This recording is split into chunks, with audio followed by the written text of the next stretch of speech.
राजस्थान के प्रशासनिक गलियारों में इन दिनों सिर्फ एक नाम गूंज रहा है। वो नाम है छोटूलाल शर्मा। राजस्थान प्रशासनिक सेवा यानी RAS के इस अधिकारी की कहानी आज पूरे प्रदेश में चर्चा का विषय बनी हुई है। वजह, एक थप्पड़ जिसने उनकी पूरी जिंदगी खोल कर रख दी।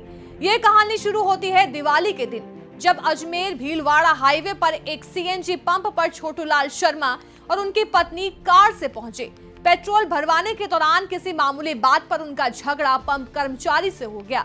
गुस्से में RAS अधिकारी ने पंप कर्मी को जोरदार थप्पड़ जड़ दिया, लेकिन बात यहीं खत्म नहीं हुई, क्योंकि जवाब में पंप कर्मी ने भी उसी अंदाज में पलटवार किया। एक झापड़ अधिकारी साहब को भी पड़ गया। थप्पड़ और हाथापाई का ये पूरा मंजर वहां लगे CCTV कैमरे में कैद हो गया। वीडियो कुछ ही घंटों में वायरल हो गया। राजस्थान के प्रतापगढ़ जिले के पदस्थ ये अफसर अब सिर्फ सरकारी फाइलों में नहीं बल्कि मीम्स और रील्स में भी घूमने लगे।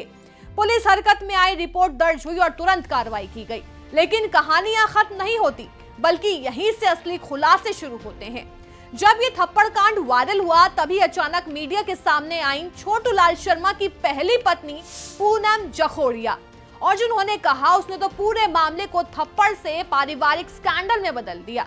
पूनम ने मीडिया से कहा, मैं अभी भी शर्मा का सिंदूर लगाती हूँ, उनके संघर्ष की साथी रही, लेकिन RAS बनने के बाद ये आदमी बदल गया। पूनम के मुताबिक जब उनकी शादी हुई थी, छोटूलाल कुछ नहीं करते थे। वो घर चलाती थी, बच्चों को पालती थी और पति को पढ़ाई में मदद करती थी। लेकिन जब पति का RAS में चयन हुआ तो तेवर भी बदल गए।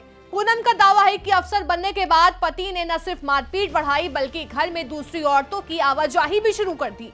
बाद में उन्होंने दीपिका व्यास नाम की महिला से दूसरी शादी कर ली, जबकि पूनम के साथ उनका तलाक कानूनी नहीं था। पूनम कहती हैं कि मुझे झांसे में रखकर फर्जी साइन से तलाक ले लिया गया। कोरोना काल में उन्होंने मुझे पिलानी शिफ्ट किया, खर्चा बंद कर दिया। अब मैंने उस फर्जी तलाक को हाई कोर्ट में चुनौती दी है। दरअसल छोटूलाल शर्मा और दीपिका व्यास से भी अब 2 बच्चे हैं, यानी पहली पत्नी से 2, दूसरी से 2, यानी कुल 4 बच्चे। पर अब दोनों घरों की कहानी भी सार्वजनिक हो चुकी है।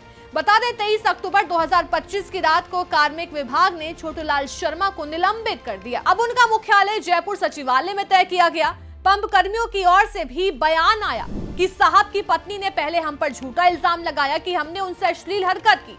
असल में उन्होंने ही बहस शुरू की थी। उनकी शिकायत पर पुलिस ने 3 पंप कर्मचारियों को उठाया था, लेकिन वीडियो वायरल होने के बाद तस्वीर साफ हो गई कि मामला उतना सीधा नहीं था जितना बताया जा रहा था। अब प्रशासन इस मामले की जांच में जुटा है। अब RAS अफसर छोटूलाल शर्मा घर पर हैं, सस्पेंड हैं। पहली पत्नी कोर्ट में लड़ रही हैं और दूसरी पत्नी के साथ का रिश्ता भी अब सवालों में है। यानी एक दिवाली की शाम में शुरू हुआ एक छोटा सा झगड़ा अब एक प्रशासनिक शर्मिंदगी और पारिवारिक विवाद में बदल चुका है।